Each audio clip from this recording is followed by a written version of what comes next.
All right, back at it here on the Kaufman Corner podcast, and excited to welcome an old friend of the program, Bradford Doolittle, ESPN MLB writer, MLB analyst, wrote a great piece about basically projecting what all the teams are going to do. He took a consensus of all the wins and losses. We're going to break it down with Bradford Doolittle, get his thoughts on that, maybe talk a little bit about something Jeff Passan wrote a little bit earlier. Cole Ragans getting rave reviews, maybe Randy's got his new Jacob Junis. I don't know if we'll get that far into it. It's all coming up right now here on the Kaufman Corner podcast. You're listening to Kaufman Corner, the most in-depth analysis of the Kansas City Royals, breaking down the Royals like no one else can. Kaufman Corner is hosted by Rany Jazayerli and Soren Petro. Rany is a co-founder of Baseball Prospectus, author of Rany on the Royals, and former columnist for Grantland, The Ringer, and The Athletic. Soren is the award-winning afternoon drive host of the program on Sports Radio 810 WHB in Kansas City. Kaufman Corner is proudly brought to you by Gann Asphalt and Concrete, Kansas City's nationally recognized full-service paving and pavement maintenance contractor, making parking lot problems disappear since 1994. Free consultations, no commissions, in-house crews, and every project comes with a written warranty. Find them online at GannAsphalt.com or call 816-484-3338. Gann Asphalt and Concrete, one contractor, all things parking lot. Now, here's your hosts, Rany Jazayerli and Soren Petro. Thank you very much, Curtis. The good doctor, Dr. Rany Jazayerli, Soren Petro with you. Talking Royals baseball. Bradford Doolittle, you'll recall, used to write for the Kansas City Star and now writes for the ESPN, does great work covering baseball. We're going to talk to him today. And are you going to real quick before we bring Bradford in here, Rany, are you going to like what he has to say? The default answer for this is no. Anytime we bring anybody on, because nobody's going to come on and be like, yeah, I think the Royals are going to make the playoffs this year. So if what are you talking about? You're asking me do I think Bradford Doolittle is going to come on and say the Royals are going to make the playoffs this year, my guess is the answer to that is going to be no. 6% of the time he thinks they are? 6% of the time, they're right every time. That's right. That's right. Yeah. All right. Let's welcome our friend Bradford Doolittle to the podcast. He joins us here on the Kaufman Corner. And Bradford, thanks for joining us, buddy. We appreciate it. How are you, man? Everything is good, man. How are you guys doing? Well, we're good. We're better as Royals fans. You know, they spent some money. They brought in some players. We like that idea. They locked up Bobby Witt Jr. You know, you kind of pointed it out in the piece, though. Everybody is scratching their head saying, well, is this all just to get a vote passed? Or is this how they're going to do business on a regular basis? We'll find out in years to come. But what do you think of what all they got done in this offseason? I think every single signing they made was a good value signing. And when you have a roster that is as full of holes as what they finished last season with, I think there's a lot of value in having these veteran guys that can come in and stabilize things.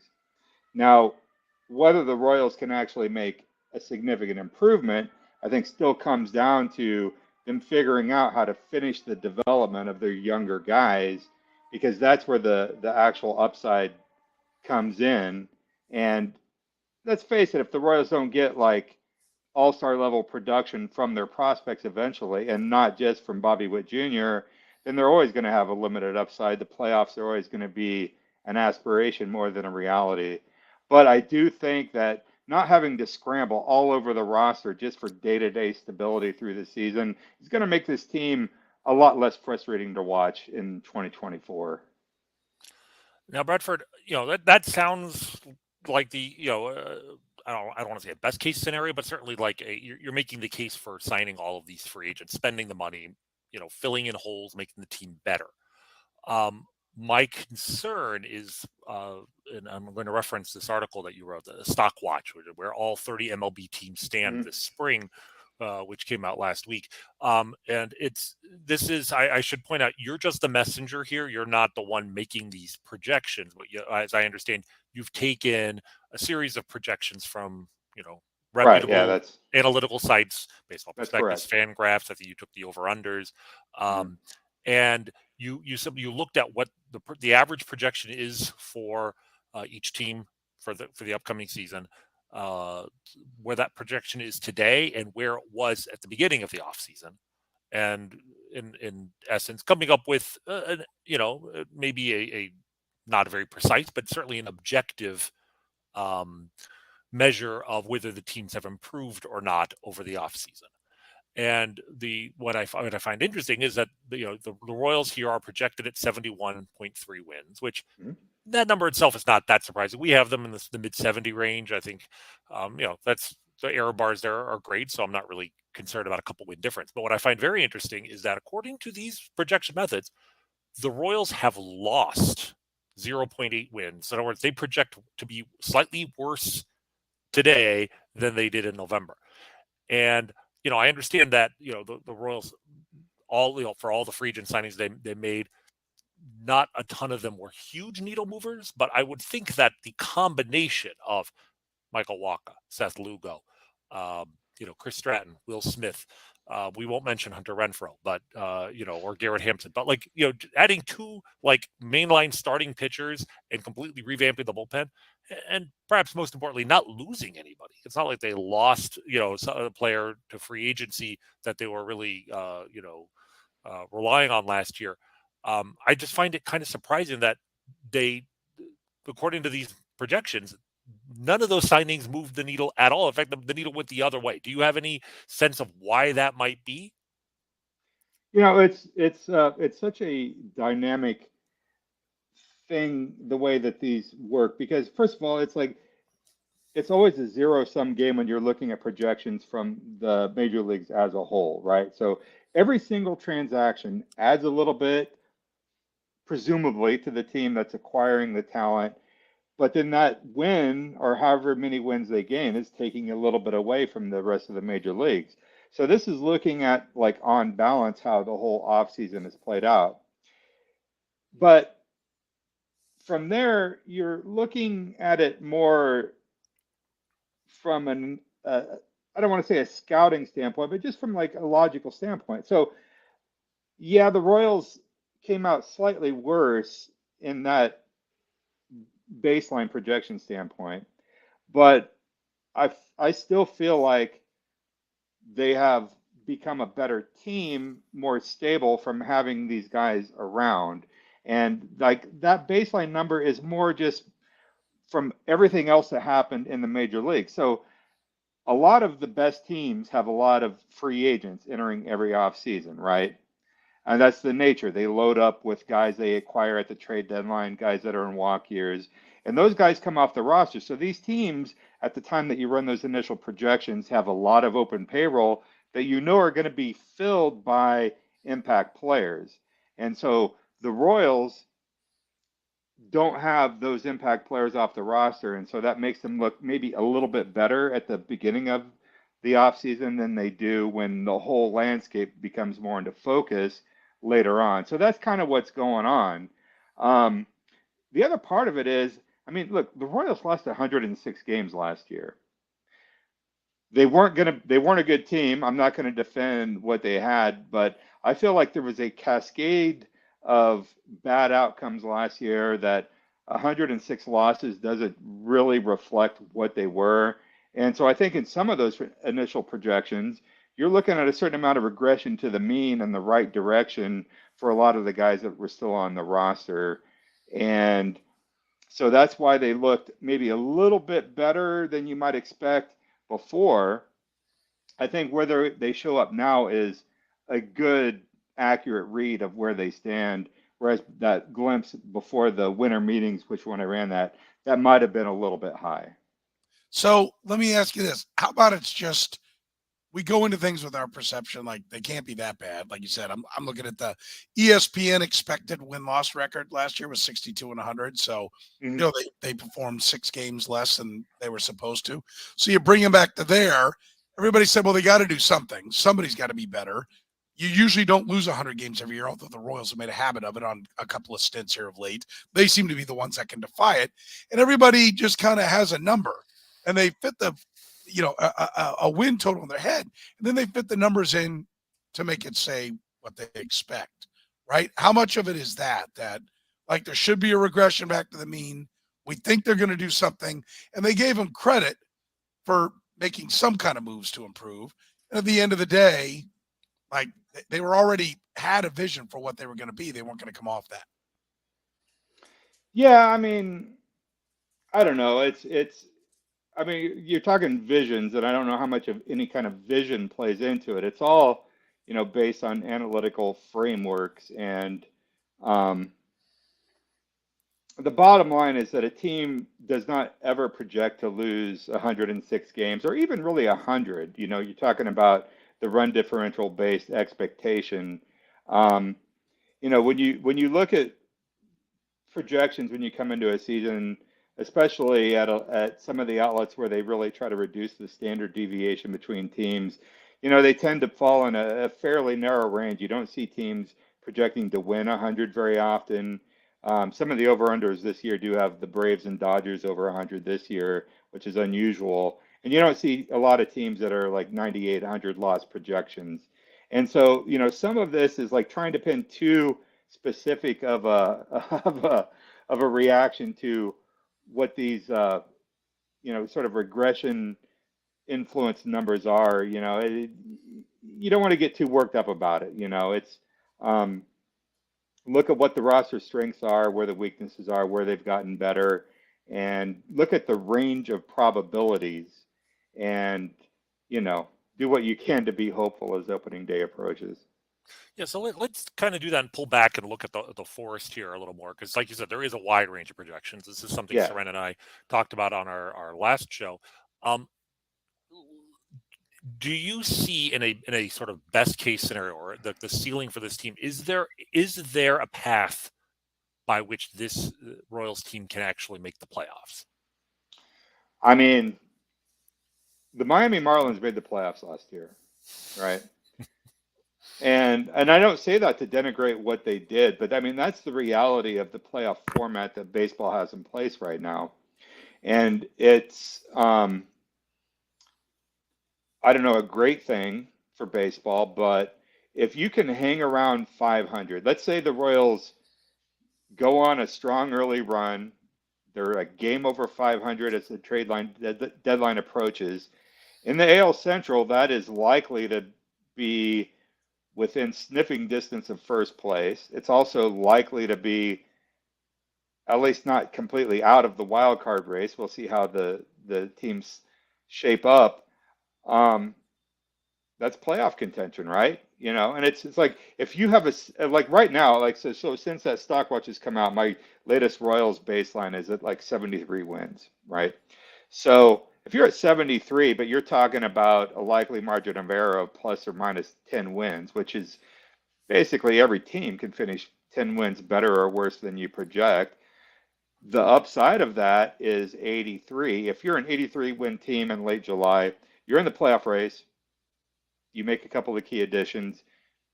Yeah. So this is why I like what they've done, because they've raised the floor where if, the veterans perform as you hope they will do, it creates a stable situation for maybe where the younger guys can advance. And Bobby Witt, if he continues to perform like an MVP as he did for the last 55, 60 games last year, then all of a sudden, the playoff format puts a lot of teams in the middle as playoff contenders, because the definition of what a contender is has changed a lot over the years.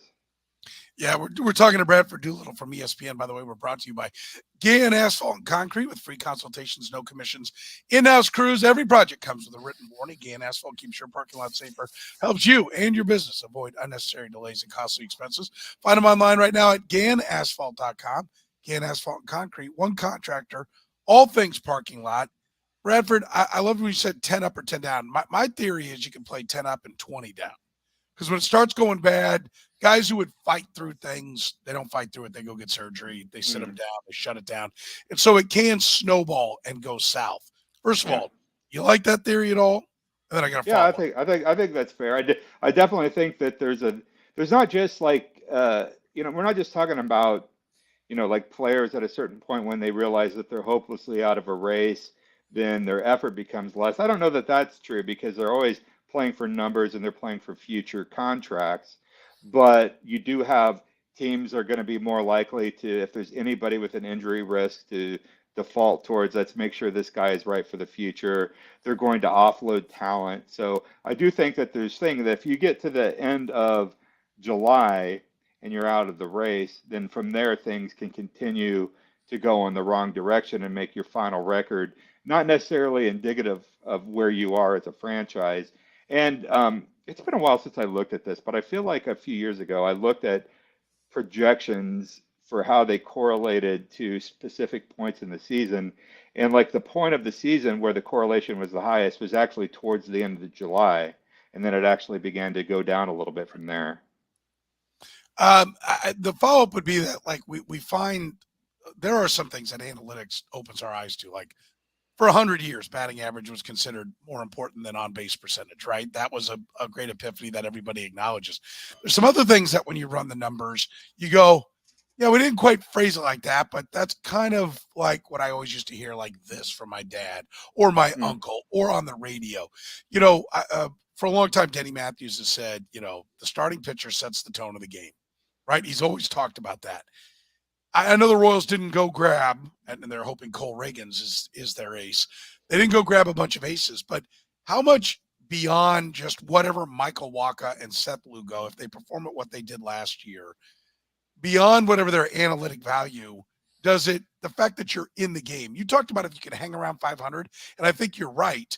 From a season-long perspective, if you can hang around 500, you kind of gain some confidence. You kind of get a pep in your step. We saw the freaky 2003 Royals just kind of goofily with Ken Harvey and, you know, this hodgepodge of misfit toys hang around, and they never did die, right? Like they just kind of stayed there.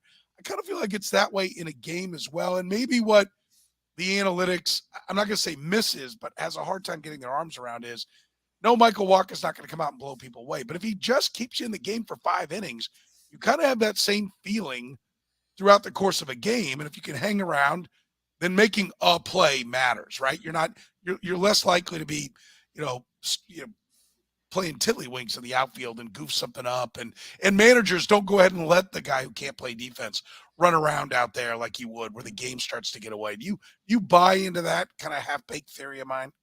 I mean, I don't even think it's necessarily a theory. It's just that Wacha and Lugo are better than league average pitchers. They are more than likely going to provide you with, at the minimum, 150 and hopefully 170 innings. And when you have that kind of stability, because they have track records that suggest that they can do that, that definitely plays into this idea that at least for 2 turns out of 5 in the rotation, and I'm not trying to discount, you know, Brady Singer or Cole Ragans, because, you know, that's also in there, but it's just like every day you feel like you have a professional start on the mound, and it's not that we're throwing this guy out there that the scouts say is a prospect and maybe he'll be good someday, but right now he clearly has no idea what the hell he's doing. I think that definitely adds to just like the atmosphere where a team can have confidence and relax a little bit and thrive. I mean, this is all very intangible stuff we're talking about, but I mean, it makes sense. If you have 2 more starters in your rotation that are going to give you professional starts every time through the rotation, that's only going to make everything easier for the rest of the team. Now Bradford, you'd earlier you had mentioned when talking about, like, you know, the Royals' chance of making the playoffs, you made the point that, you know, if they're, you know, 1 game above 500 in July, they're probably, you know, if not in first place, then very close to it. I mean, the argument is so predicated on the AL Central being, you know, the down division that it has been for the last several years. I'm just curious, how do you see like the division shaping up in the sense that is there one team that you think could end up, you know, breaking that and that reputation and running away with the division? Is like, who do you actually think would be the greatest threat to the Royals sort of pulling off a kind of, you know, a shocking AL Central title with, like, you know, 84 wins or whatever? I mean, I really think the whole division stinks. I mean, the White Sox are terrible, and, you know, good luck to Chris Getz. He has a tough job right now. And I don't think he feels like they're going to stink this year, but they're bad. Um, the Tigers, I think there's a lot of upside there. So I think that's one team that could take a significant step forward if they have good injury health and their young hitters, Riley Green and Spencer Torkelson, continue to progress. And the Twins that's a good organization. Um, you wonder what sort of residual fallout, just in terms of like team chemistry and morale, can come from the fact that they just did not approach this offseason in a proactive manner. They pulled back on payroll because of uncertainty over revenue with the local broadcast and everything. I understand it. But at the same time, this is a team that, with a little bit of good targeted spending, could have established itself as a clear front runner in the division, and they did not do that. So we'll see what they come out with this year. And the Guardians are a very young team. It's hard to know what to expect from them. They have some clear shortcomings on the roster, a lack of overall power, and they didn't really address that. It's another team that basically sat out the offseason. The Royals picked the right time to be aggressive in a division in which everybody else just kind of sat around trying and watching the snowfall, although the snow really didn't fall anywhere this winter. So that kind of is a symbol for this whole hot stove season. Yeah, I want to follow up on that because, based upon, and again, we keep referencing Bradford's great piece, and I really enjoyed it, and I encourage everybody to go check it out. Based upon the numbers, Twins 88.9 wins, with a 73.5% playoff chance. Cleveland 80.6 with 30% chance, 77 for the Tigers, 71 for the Royals, 62 for the White Sox. I mean, the numbers that you gathered said the Twins are a pretty heavy favorite, right? But it sounds like your eye test, they don't meet that. Yeah, I mean, I think when you just look at what's happened in the last couple of years, they have to be considered the favorite. But there's been a lot of injury risk there. Correa, and then of course Buxton. So it's like the foundational players there are really uncertain. But Derek Falvey has done a really good job of building up systems and different layers to that organization. They have a lot of guys that nobody really knows around the majors that come in and produce, and that's really why they were able to be pretty successful last year. So I like the organization. It's just that their approach with this offseason to where they ought to be as a franchise, which is really trying to go for it. I apologize for the siren. This is Chicago. You just can't get away from it. But yeah, it's. I think the Twins mathematically are the clear favorite. I just have like some subjective concerns about the way this offseason played out for them. Yeah, my dream scenario, and honestly, it's not even my dream scenario as a Royals fan. My dream scenario as a baseball fan is that we finally get a division in which every team finishes under 500. I'm still a little bit bitter about the 1994 strike because the American League West, you guys may recall, I want to say the Rangers were in first place and they were 10 games under 500. Like we were almost certainly going to get a sub 500 team. They were 38 and 48. 38 and 40. I mean, it was just that division was putrid, and we were denied that opportunity. We see that in the NFL. You'll get the occasional 7-9 team that gets a first round bye, or not a first round bye, but a first round home game. The thing about baseball though, like okay, maybe a 7-9 team, or now at I guess an 8-9 team can make the playoffs, but there's not a realistic chance of them actually going to the Super Bowl, let alone winning it. In baseball, I mean, the Diamondbacks what 86 games last year and were in the World Series, and 84. 80, that was 84. You're right. It was even less. And the year before that, it was the Padres. I think maybe they had like 86 wins. So right, yeah. I mean, there's absolutely a scenario in which you could go 79 and 83 and 82 win the division, and you've got almost as good a shot as anybody else to make the World Series and win it. So I'm curious because, like you said, the Twins on paper And most of the projection systems agree that there's a gap between them and the rest of the division. And notably, they're the only team that's projected by most systems to finish above 500.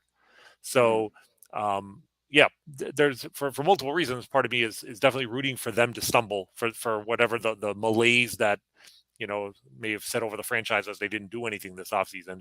Because if they stumble, this could be a wild and kind of bizarre American League Central, and you end up with a scenario where some team could come out of the morass with 79 wins and win the division. It might as well be the Royals.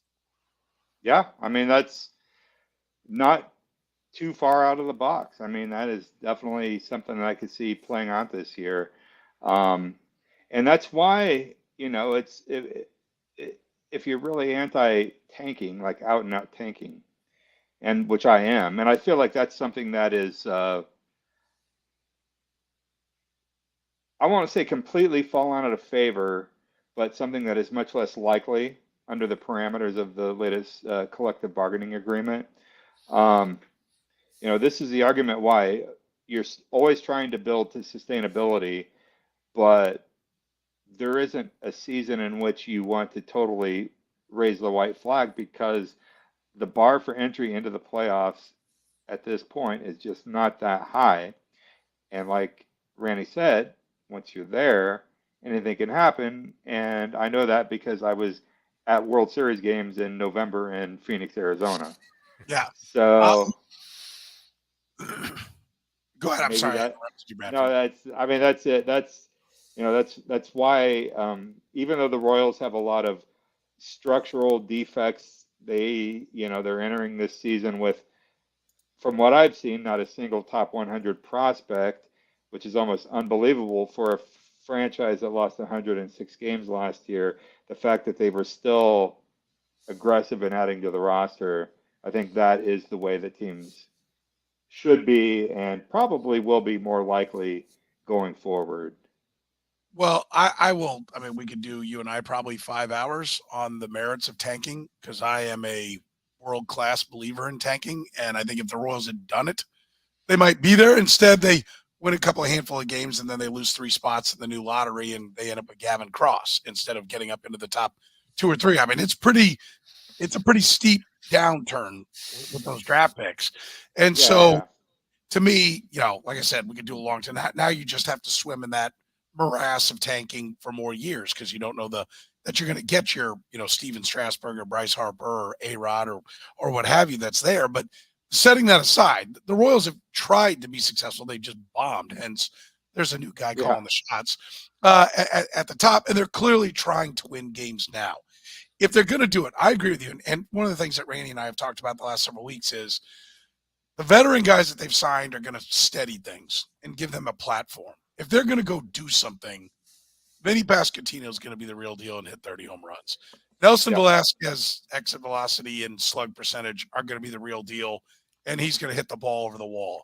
MJ Melendez is going to find the form, the exit velocity, the incredible combo of having the best exit velocity but the worst contact rate is somehow going to level itself out, and he's going to be good, right? Like, do you agree that the path to them and Cole Ragans is going to be good? Brady Singer is going to put it all together after, all his, ups and downs.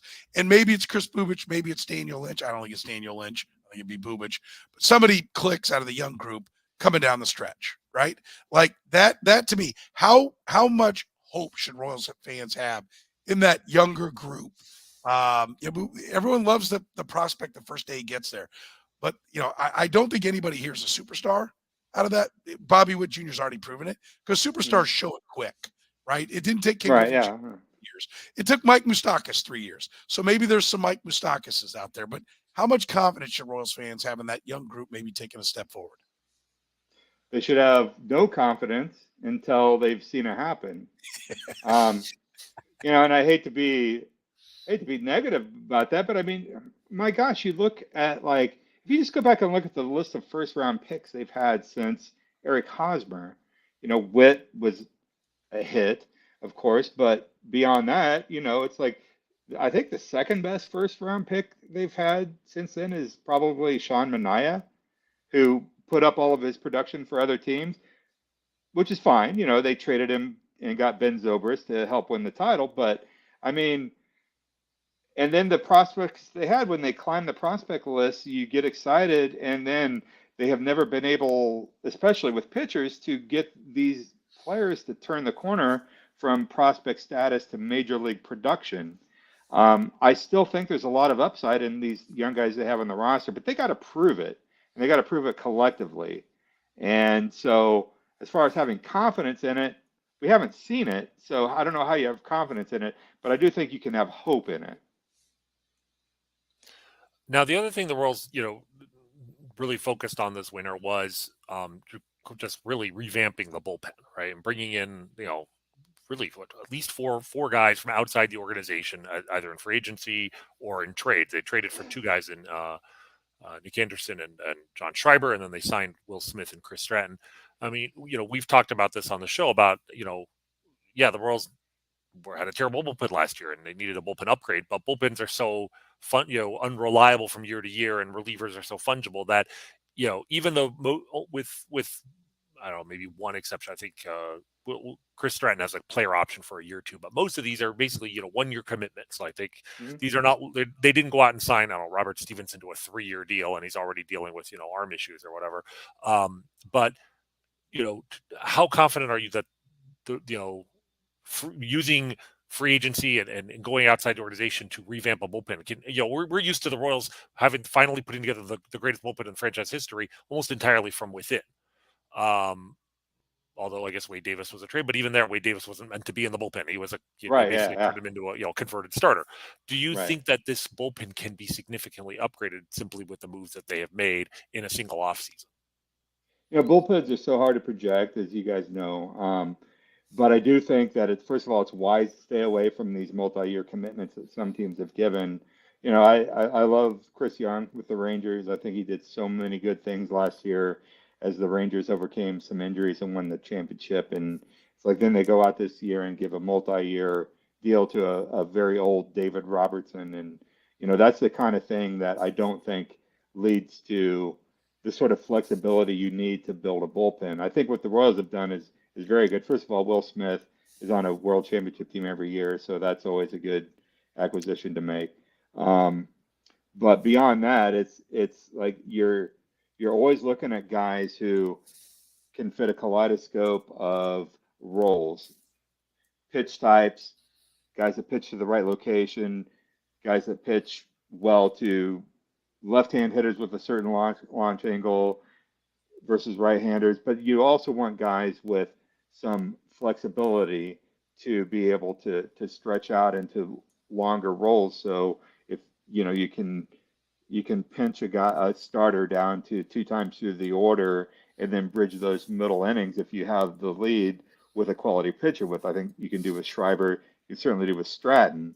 So I like the approach. You have to develop those back of the bullpen hammers. You got to have those guys there. But to think that you're going to be able to just go out in free agency and buy those guys, that's very hard to do, even for the best teams.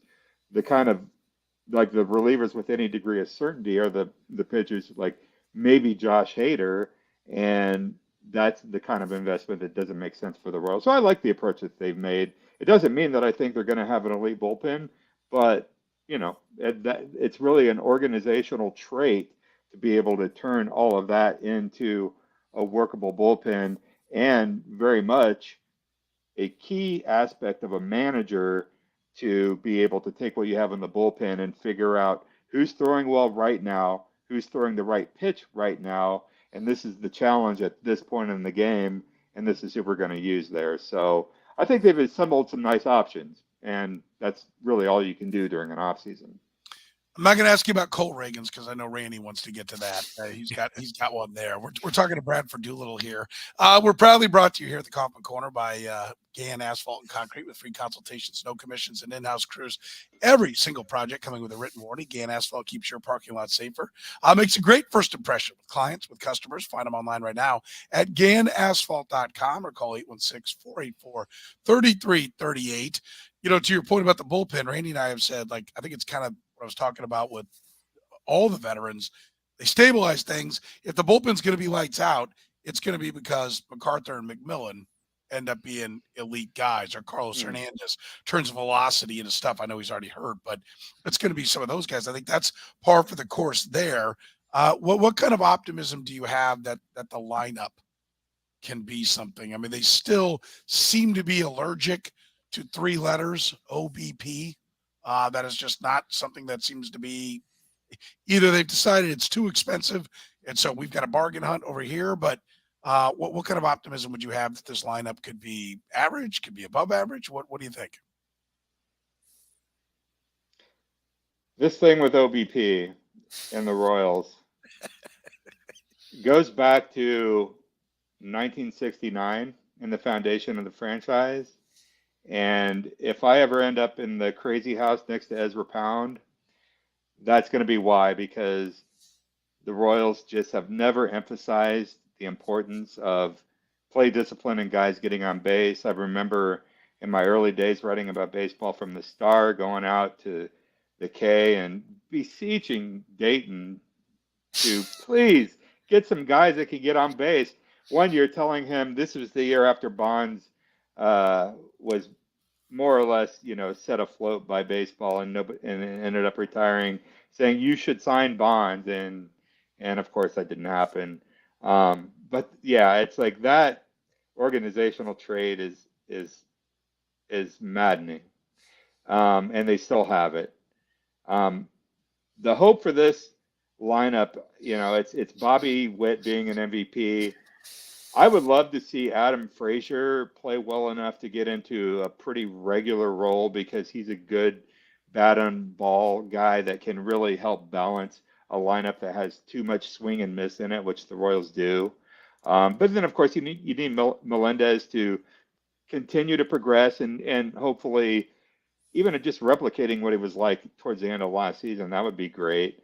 You'd love to see Salvador Perez develop some play discipline. Just kidding about that. It's not a plus lineup on paper, right? You're just, what you're really hoping for is that, you have 6-7 guys end up producing at the upper end of their range of probabilities.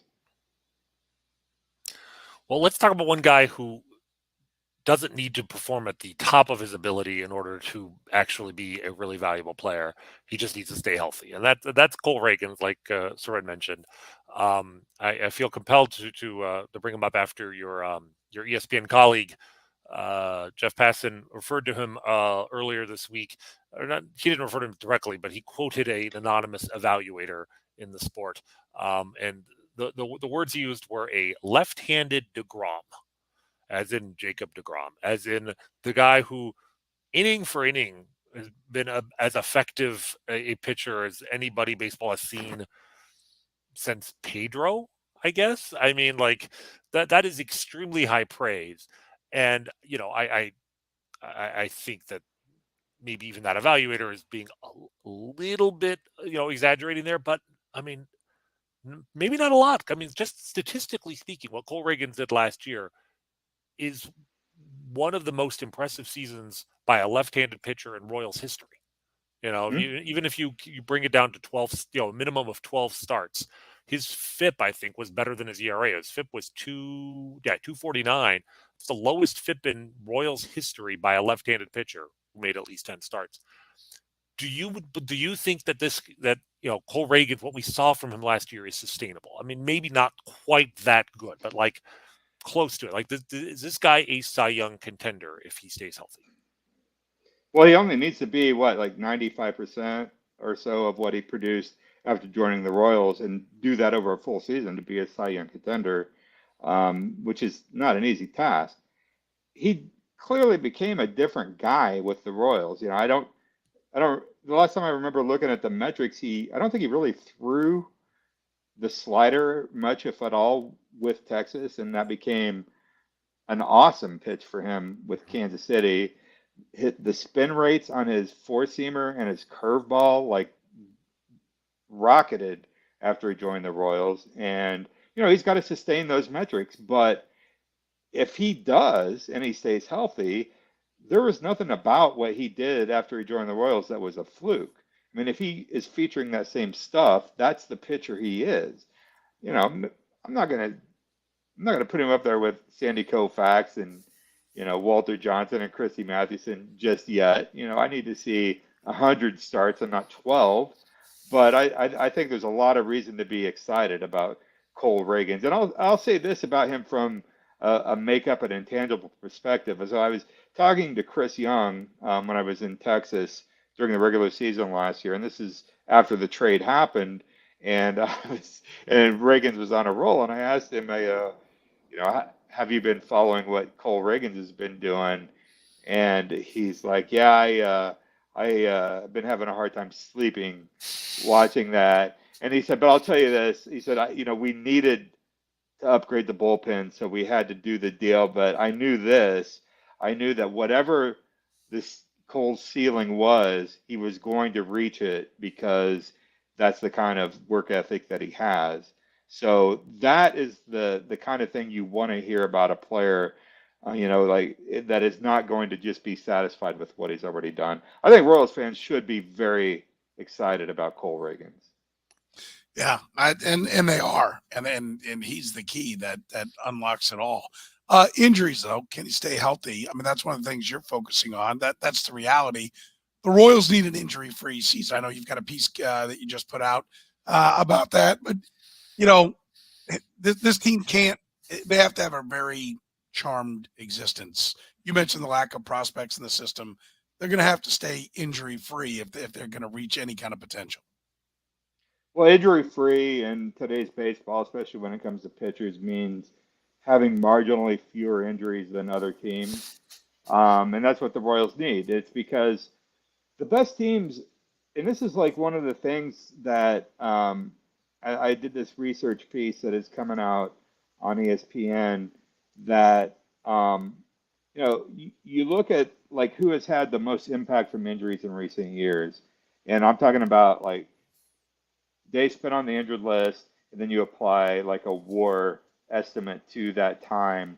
And the best teams are the ones that are at the top of the list because they can afford more injury risk.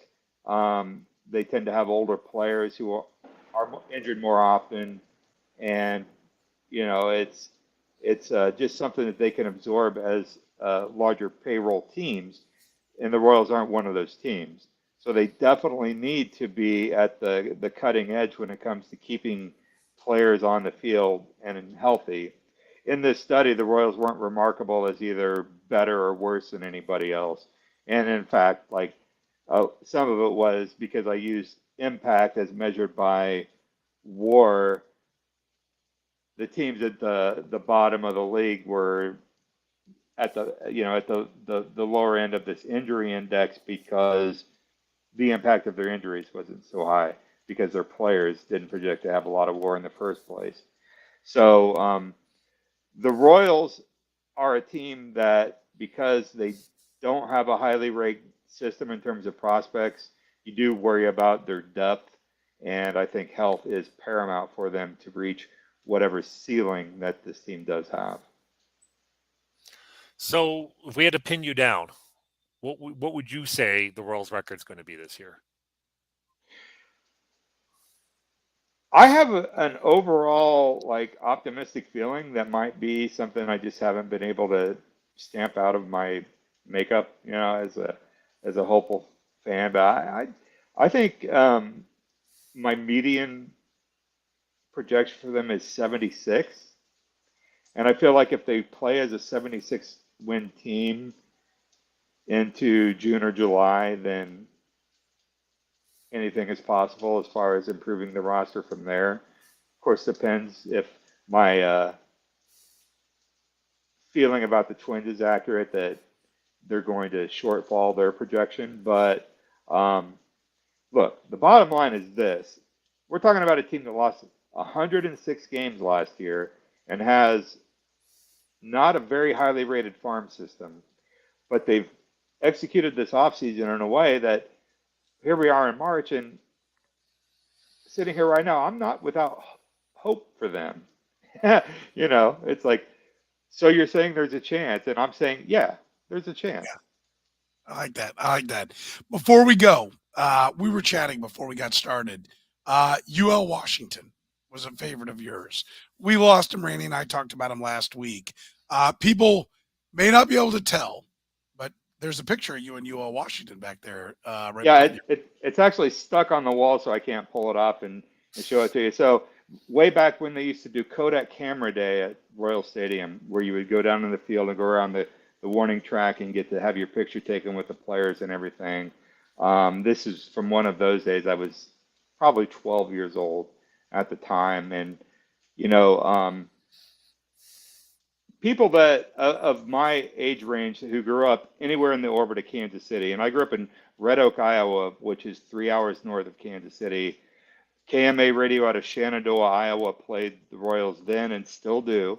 So I listened to them every night. I grew up out in the country, so I couldn't watch the games on TV. And those players were very much just like part of the fabric of your life. And everybody in Little League wanted to play third base and be George Brett. People wanted to have a toothpick in their mouth playing in Little League because of UL Washington. They wanted to have Willie Mays Aiken's batting stance. And it makes me really happy that the Royals had that surge of success in the last decade, because there was a new generation that got to feel like it was what it was like in Kansas City when the Royals were good. That's the organization I grew up with.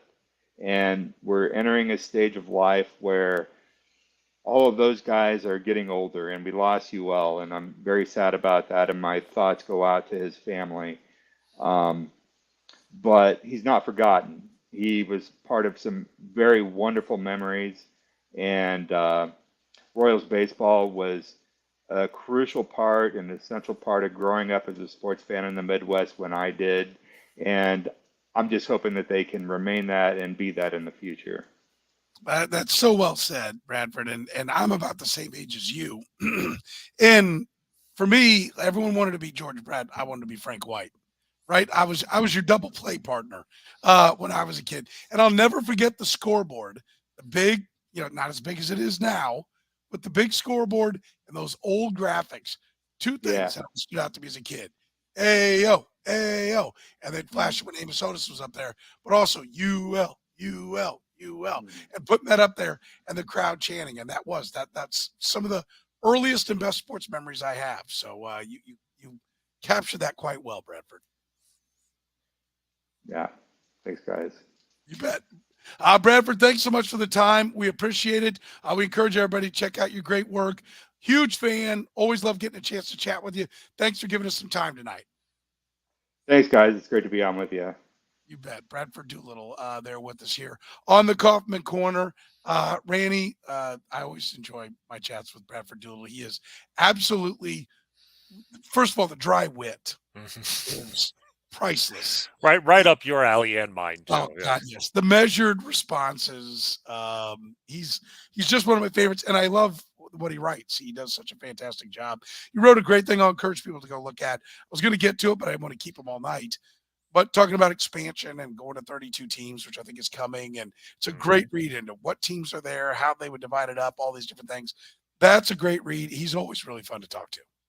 Yeah, no, I mean, you give some good insight, and I guess I sort of stand corrected because I didn't think you would be optimistic, and I mean, maybe 76 and 86 isn't exactly optimism, but like his thesis for the 2024 Royals, I feel like it is very similar to mine, which is it's not a winning team on paper, but it's close enough that with a few breaks and maybe an unexpected breakout or two and decent health, the Royals could be in a position to be the surprise team of the second half of the season. And he made a really good point, which is they're coming off 106 losses with one of the worst farm systems in the sport. The fact that we're even thinking that a postseason is in any way a possibility is itself a credit to what the Royals did this offseason. And to me, that's certainly the prime reason to make all the signings they did. But as a sort of backup reason, knowing no matter what happens, if all of those signings did nothing else but convince Bobby Witt to sign an extension, Yeah. like it's a success already. Like even from that perspective, it's already a success no matter what they do. But now it's like a free roll at the roulette table, and they got a puncher's shot. That's all we could ask for. After Joe Sheehan and Jeff Passan, he is Captain Optimism. He was great. Hopefully we'll have a chance to have him back on. For the good doctor, Dr. Rany Jazayerli, I'm Soren Petro saying thank you very much for joining us here on Kaufman Corner.